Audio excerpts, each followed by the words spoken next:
Today we'll be ranking all 7 episodes of the Amazing Digital Circus so far. What's up guys, it's Willie, and today we're back talking about the Amazing Digital Circus, and it's been well over a month since episode 7 was released, which feels way long ago than what reality speaks, but what I'm doing today is ranking every episode that Glitch has released so far based on my own enjoyment with them. So what I'm gonna do is go for the ranking from the weakest episode in my opinion to the best episode so far. So with that said, let's get to the ranking. We're at the bottom of the ranking at number 7. We have episode 2, Candy Carrier Chaos, and to be clear, just because I have this at the bottom doesn't mean I hate the episode entirely. Like, I think it's pretty solid on the offset, and on its own right, it is very enjoyable, but when you group it with the rest of the episodes from the show, it's easily not comparable considering how I personally take it as its writing probably being the weakest of the bunch, and that does stem from the pacing of the episode where we are really padding out a lot of the time to focus in on this Pomni and Gummigoo dynamic, which to be fair, it is a bonding moment that you could commiserate, but it's not a moment that really pops for me when it comes to this episode. And really, this is the fundamental issue with this specific episode, is that it's really lacking a standout moment. I mean, those could say what I just mentioned with the Gummigoo and Pomni dynamic, but then again, it doesn't really last for the long run as Gummigoo is an NPC and his time would eventually be short-lived as his deletion would occur by the end of the episode. And so that's pretty much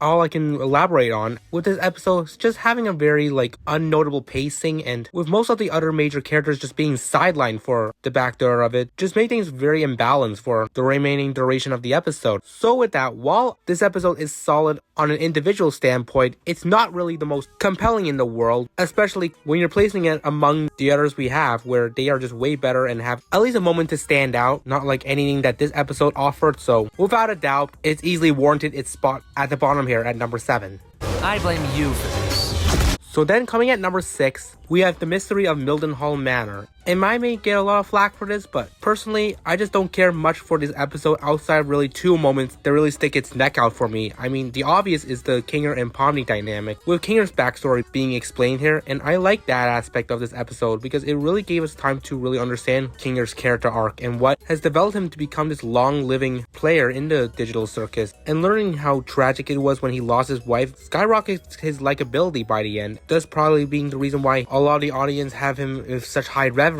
And you know, I have a fair understanding of that. Though he's not really my personal GOAT from the show, I still really sympathize for him and overall find his story to be very tangible. And that's without saying with some of the other good stuff with this episode, where we have a lot more of a solid pacing with some alright slapstick humor, though not really notable. But now to get to the other big moment from the episode is the Kane and Zubul derby session, because it's just a chef's kiss worth of comedy, with Zubul trying to open up their issue to him just for him to completely invalidate all that because of his problems with self-inserting himself. Like, all in all, it's a fun ride of an episode, definitely not having any sort of significant slow point unlike the last episode. Now, what does hold me back with this episode is that outside of those 2 big moments, it's just kind of lacking a striking storyline or pacing throughout the episode, because I simply just don't find myself invested into much of the episode's quality in comparison to the others ranked above it. Plus, one major aspect that kind of impacts this is the fact that I have this desire to watch other YouTubers react to the episodes, and this and the last episodes are 2 of the ones that I just have the least interest in seeing others' reactions, just simply because I myself don't find much investment into the episodes. So that's kind of its big knock against it, but still a very strong episode with some interesting, let's say, introductions to Kinger and Zubul's backgrounds more, but just the quality of its pacing not being the most tangible to me in the world, so this is where I end up leaving it on this ranking.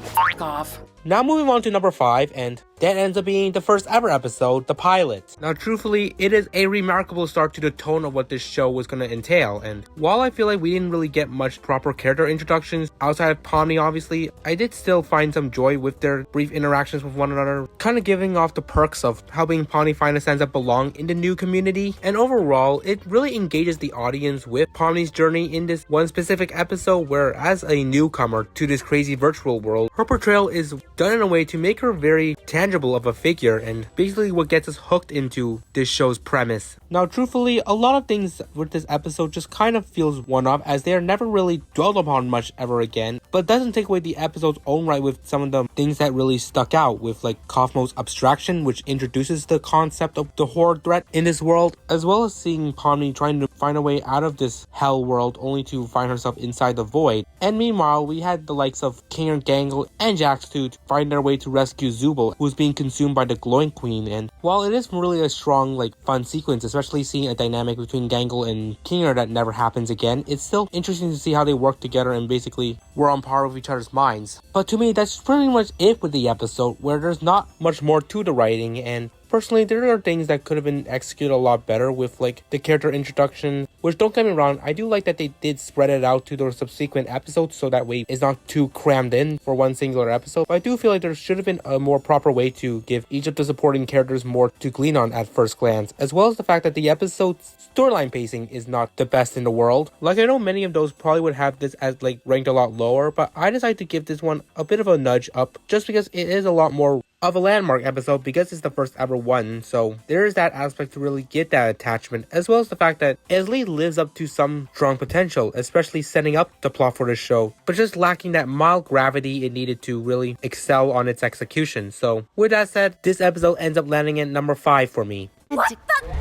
So next, coming in rank number 4, I surprisingly have Fast Food Masquerade. And truthfully, on my initial watch, I wasn't too invested into it. You know, the whole adventure, while relatable, just felt a bit too surface level in a way. But I think over time, as I started rewatching the episode more, I've just grown to like it more. Not to any certain degree that actually makes it crack the top 3, but still in a way that makes me enjoy it more than on my initial watch. And all of that stems from the riveting presence of Gangle, with how much of a, let's say, vibe she was, especially with her trying to embrace the happiness with her new happy mask, which, while it did get a tad annoying, which I can assure you a bit of the audience felt that way, it was still riveting to see how much Gangle was trying to find her happiness, and it was really palpable to see her just constantly break down after her fellow peers would just profusely disregard her happy side. And it's without telling how much this episode really had the others break down in a way where we have Jax in particular not really feeling his shtick anymore, where leading up to this, he's just been this well-known bully who just bluntly tortures others for his own good. But for this episode, with him being more normalized and completely checked out to the point where he actually starts to throw a side of him that even Pomni was flabbergasted by too, kind of was interesting to see. Despite how brief it was, Ragada just getting high because of that stupid sauce in her eye, and then Pomni just breaking out of her mold of being very well focused and just constantly off track just because of this semi-reunion with Gummy-Goo, while his memory of their bond was completely wiped due to Kane deleting him, so now he's being reused. So pretty much that leaves Zubul as truly the only normal character on his adventure who actually followed through. And while I could say the same for Kinger, he didn't even come. He was just having his fun time at a rodeo, so I can't even assess him if we don't have any live source material to go off of. But generally, moments like these have really stuck out to me a lot from this episode, and especially these little details that I begin to comprehend that really have stuck with me and bolster my opinion on this episode a lot more. So overall, a fun enough episode, especially on a rewatch, and seeing how Gangle really struggles to try and maintain her happiness with an adventure that she thought would be devoid of mayhem and such sort, but ending up being the linchpin of that mayhem with her new happy mask that only made things worse for her and led to her near abstraction that was thankfully seized thanks to Pomni. Still love the story of the episode, holds up much better for me, but the top 3 here are just definitely much better in terms of their writing, and plus everyone is actually present in the adventure, so that's what leaves this off at number 4. So now coming in third place on this ranking, this may not be a very popular opinion, but I have the most recent episode, episode 7, the beach episode. Now, I know it's recency bias that may play into factor of a lot of people just liking this as their top favorite, and don't get me wrong, I enjoyed it too, and it was honestly an episode that had me on edge of my seat, and I do hold it in high regard too. However, I think as we slowly move away from this episode, which has only been over a month, I just feel like the standout moments from the episode becomes a bit more minimal, and that's both from a comical and storytelling aspect. Like, this whole adventure being the big twist by the end of the episode was just completely shocking, but also just fun with how much Gooseworks really baited the audience. And yet we did have some good standout moments, like Jax's near abstraction, which gives us more on the insight of the perspective of a character when they're about to abstract, which comes off less turbulent than how it sounds. Jax and Kane's dinner scene had some humorous qualities to it, with just how much Kane is really just self-absorbed in this spot, feeling like he's truly validated by the humans, even though he's literally only speaking to one. And then his reveal of the adventure, which is the most diabolical shit that he pulled off here. And with the episode ending off with the characters just repulsed by Kane's choice here leads to a lot of the hype for episode 8 as we are approaching it around the corner, and I will personally say this episode does spend a lot on this baited adventure that ends with one of the most up twists that Kane cooked up. And while it could have been nice to spend more of the episode on the beach, the setting was just so linear and wouldn't have offered much of the action-packed sequences that we were better off investing here. And I'm blessed that we got a lot of interesting touches here with some cool details in like Kane's office and other stuff that symbolizes a lot of its meaning to it. Plus also the new lore that was introduced with Kane having the ability to tamper with the player's mind is something that further speaks to a lot of Kane's narcissism, where he's not really understanding the harm and consequences that he is inflicting on his players, which at points may have led to some of their abstractions. And just overall, the episode was very captivating and the tension was just on track, and all of the thrills surrounding the makeshift of this adventure is very enjoyable. While like I said, it was definitely a very diabolical move by Kane just for the sake of him basically forcing the players into adventure by bait, and I do personally find myself commiserating a lot for their sense of lost hope, so it does slightly knock this episode down a bit, even though I still think the other two are just more better in my opinion. So with that, the beach episode ends up coming in third place of this ranking.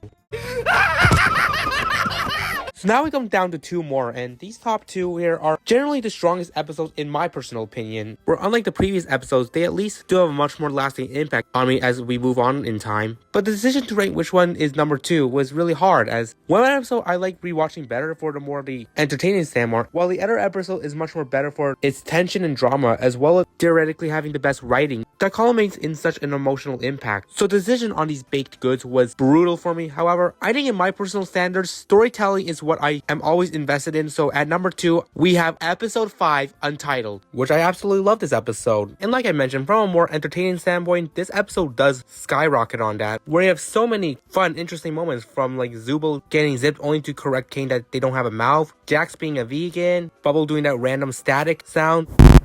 the anime sequence, which was still bizarre to see in the show, Jax and Pomni's bonding, the disappearing guy, Jax being afraid of corn, and lastly, Jax in the maid outfit. Like, there's so many standout fun moments that strike at me when I think about this episode. And a cool aspect of this episode, just having all of our characters going through lightning rounds of adventure, was something interesting to see, hence why the episode is even called Untitled, considering there's no solid plot on a specific adventure. But this is where we do get to the downside of this episode, is that it doesn't really do much to advance the storytelling, which is in hindsight of why this episode is described as the calm before the storm, and it does live up to that name, and that's what holds me back on making it the number 1 spot, because if it did have some sort of lasting impact from a more storytelling perspective, then there would have been a lot more to propel this episode, but it just doesn't do much of that. However, it does still comprise some interesting moments that does give us more background on our characters, which that bar adventure they were on gives so much of depth on each of the characters' personal lives prior to their entry to the circus, and it was a fun dynamic interaction that they had with each other in this moment. And then of course, the one other thing to talk about is the little clash between Jax and Ragada, basically to trying to gain the loyalty of Pomni. And while I will say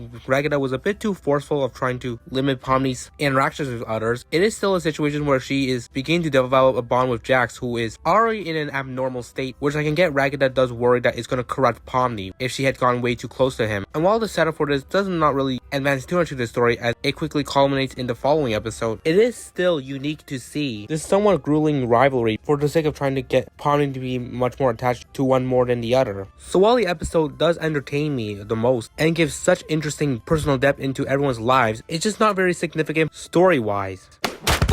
Which that now leaves us with number 1, and it couldn't be more obvious than episode 6, They All Get Guns. Now, the episode may be a tad polar opposite to Untitled, where from an entertainment standpoint, it doesn't really comprise a lot of striking fun moments, but from a storytelling standpoint, it's brilliant and inherits its incredible writing. Like, it's a perfectly balanced episode with each character getting a moment to glean on, or let's just say duo, as we see each pairing getting a moment to have some strong personal content. And I absolutely love that the episode takes the time to really give these pairings the spotlight needed during a tense situation. And speaking of, we do get a major spotlight to Jax finally, which may be a little bit biased from my end considering I have this strong reverence for his character, but truthfully, it's really Jax and the storytelling in this episode that seals the show pretty much. And the adventure itself was pretty relatable too from a more gamer's perspective. And we also had some very interesting dynamic interactions, particularly with Jackson and Pomni when talking about archetypes. And when Jackson starting to open up to Pomni Nor, it felt like a little glimmer of hope for his shift in his character, which would completely dwindle by the end of the episode when we brutally had that sequence with his fight with Pomni. And whilst expressing how the strong bond kind of goes out the window, it's still in a spot where the unexpectedness surrounding it was just fun coming into it. And now after episode 7 coming out, this moment definitely wasn't the be-all end-all for their bond, as we saw Pomni still trying to at least stay close with Jax despite a tad tension with their relationship since this event. And yeah, this is what makes it truly the top-notch episode of the show. Because of its strong story writing and also with clips from this episode circulating around the internet is what led to me finding the interest into this show. So that already is a major factor in propelling the remarkable nature of this episode. And while it has like minimal like fun standout moments, there is something to note, like the Gango's Tommy gun, Zubel fighting back, and also most of all, the singing of Daisy Bell, which the song has now been stuck in my head. Daisy,